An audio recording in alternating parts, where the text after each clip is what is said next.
Hello, everyone. Thank you for that warm welcome, and thank you all for being here today. It is a great honor to stand before you as the new director of the Georgia Emergency Management Agency. Looking out of this room, I don't just see individuals from different agencies. I see the true protectors of this state. We have fire chiefs, police chiefs, paramedics, emergency physicians, county commissioners, city managers, federal and state partners, and leaders of the private sector. You are all important to the Georgia Emergency Management Agency and to the incident command systems you will be involved in. For the past 15 years, I've had the distinct honor of serving as fire chief for two incredibly diverse departments in both the metro Atlanta area and the rural West Georgia area.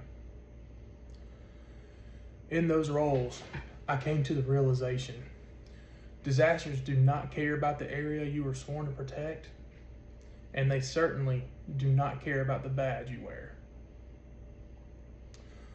Serving in two very different departments, I was able to see that no matter what kind of community you were a part of, tragic events never cease to impact those communities.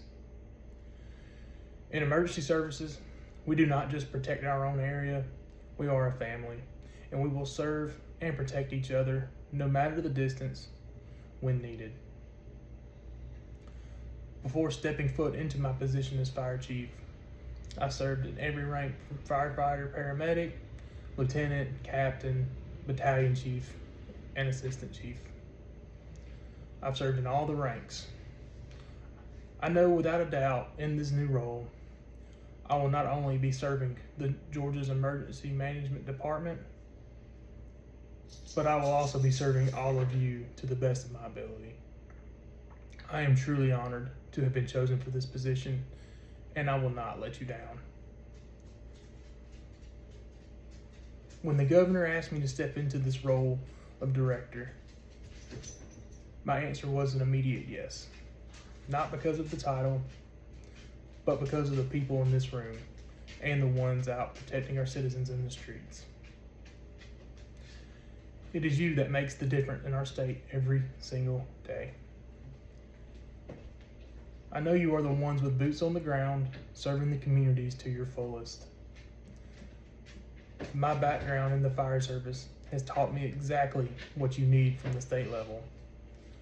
Clear communication, rapid resource deployment, and zero bureaucratic red tape when lives are on the line. I will be sure to provide all of those things for you. Emergency management is not a spectator sport, nor is it a single agency's responsibility. It is the ultimate team sport. No single department, city, or agency can weather the storms of the next 5 years alone. We win together, we protect together, and we rebuild together. One team, one mission, one purpose. As we look toward the next 4 to 5 years, my primary goal is to shift our emergency management posture from one that is reactive to one that is proactive. True emergency management effectiveness during a crisis relies heavily on our ability to have a strong and organized unified command system. Over the next 18 months, we will be rolling out a modernized state incident management system. This system will integrate real-time data shared across all of our dispatch centers. When a crisis hits, every person in the room will be able to have the same digital operating picture in front of them.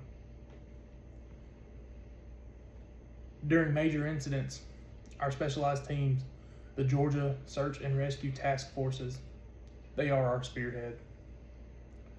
We will establish 3 new regional specialized hubs to ensure that no community in our state is more than a 45-minute commute from any advanced rescue capable force. We will also be standardizing our training and certifications needed across the state. This will ensure that a technician certified in one county can seamlessly integrate into one 3 counties away without any delay. Currently, we have 8 Georgia Search and Rescue Task Forces. And currently they have a 2-hour deployment requirement. While they have exceeded expectations in the past, we will always be looking for improvement. Their dedication to their communities and those around them will have a huge impact on their emergency response and allow them to operate at the highest level possible. The nature of the threats we face is changing rapidly. We must adapt our frontline operational strategies accordingly. Historically, fire departments and emergency medical services sometimes execute the same mission, just on different sides of the street. During a mass casualty incident or a natural disaster, that divide can be fatal. Fire departments have the largest footprint within the state and have the ability to rapidly deploy essential assets to protect lives and stabilize incidents. We will be funding initiatives to cross-train fire personnel to advance tactical medical standards. During a disaster, every fire engine will be a potential triage and stabilization point. We will bridge the gap between field extrications and hospital triage by integrating Emergency Medical Services Command directly into the Unified Fire Command posture. We will ensure that all units are prepared to provide basic life support measures and have means to communicate a clear and simple medical evacuation notice and plan.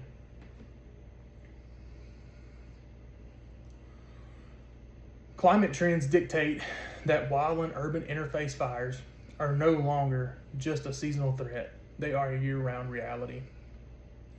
We are revamping the state mutual aid plan. We will introduce an automated cloud-based mutual aid deployment system.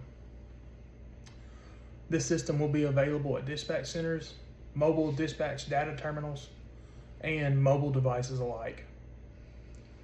When a wildland fire breaks out, the system will automatically calculate drawn-out limits for neighboring jurisdictions, ping available assets instantly, and cut down response time by nearly 50%. We will also implement strategies for notifying the Federal Emergency Management Agency for wildlife responses to ensure quick deployment of their specialized wildland units, not only from the state of Georgia, but from within the southeastern region of the United States. Government assets, and processes cannot solve every problem during a disaster. We must leverage the vast resources of our private sector and utilize political assistance for vital resources and emergency funds for operations. We must foster positive relationships to ensure clear and quick communications between agencies. Our supply chains during a disaster are largely driven by the private sector. If the grocery stores don't have power or logistical companies do not get fuel, our citizens suffer. Over the next 4 years, we will be inviting major private sector stakeholders, such as logistical providers, utility companies, technology firms, to sit and have a spot in our state emergency operation centers. They will have a seat in trainings, in exercises, and in actual events.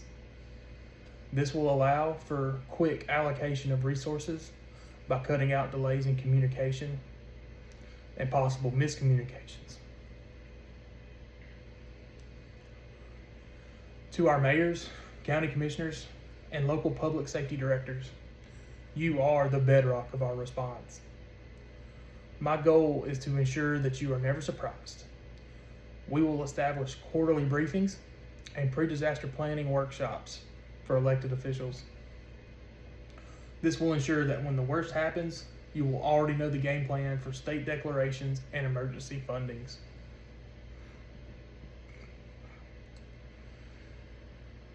We will strengthen our ties with the Federal Emergency Management Agency and the Department of Homeland Security. We are aligning our state mitigation goals directly with federal grant opportunities so that we can bring millions of dollars back into local communities for infrastructure resilience. Finally, we must address the human element of our emergency responses. The tools and trucks are worthless without the people who operate them and the communities that trust them. Trust is built in drops and lost in buckets. If our communities do not trust us, they will not evacuate when we tell them to, and they will not follow safety directions when given. We will be launching an initiative led by communities to help increase their overall readiness. For this to happen, we must have buy-in from our community leaders and work hand in hand with them to identify their specific needs.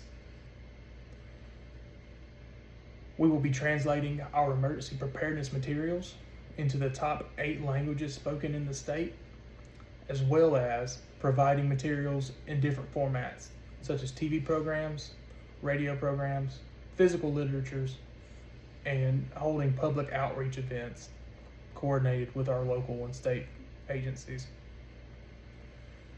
We will also be embedding emergency planners into those communities that we deem to be target hazards. Our emergency response teams should mirror those communities they protect.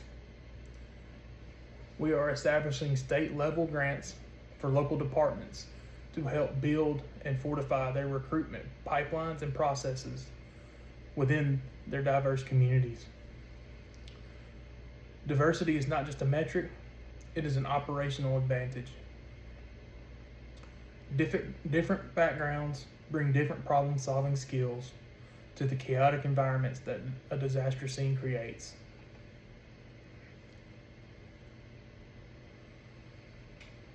As a former fire chief, this is very, very personal to me. The mental and physical toll of this career can be devastating. We are losing too many of our brothers and sisters to the invisible wounds that are post-traumatic stress disorder and suicide. We will be establishing a state-backed first responder behavioral health network. This will provide confidential, peer-supported mental health resources. These resources will be specifically tailored for first responders. It will be available 24/7 and completely free of charge. If you stand on the line for our citizens, this state will stand behind you. To achieve all of this, we must train for the future and not rely on the past. We will be expanding the Georgia State Fire Academy as well as the Georgia Public Safety Training Center to include advanced disaster simulation courses. These courses will focus on events such as cyber attacks on our infrastructure, complex coordinated terrorist attacks, and climate-driven severe weather events. While these events are all unique, we can train for potential scenarios that may arise. I believe that training is the best way to build effective and cohesive teams. Across the state, we will be ready whenever the call comes in, and we will provide the best service humanly possible. We will prepare your personnel today for the disasters of tomorrow. The next 5 years will test us. The storms will be fiercer, the challenges more complex, and the stakes will be higher. But as I look out into this room, I have never been more confident. My door at the Emergency Management Agency is always open to you. I am not here to command you. I am here to serve you, to resource you, and to lead alongside of you. Let's go to work. Thank you all, and God bless you all.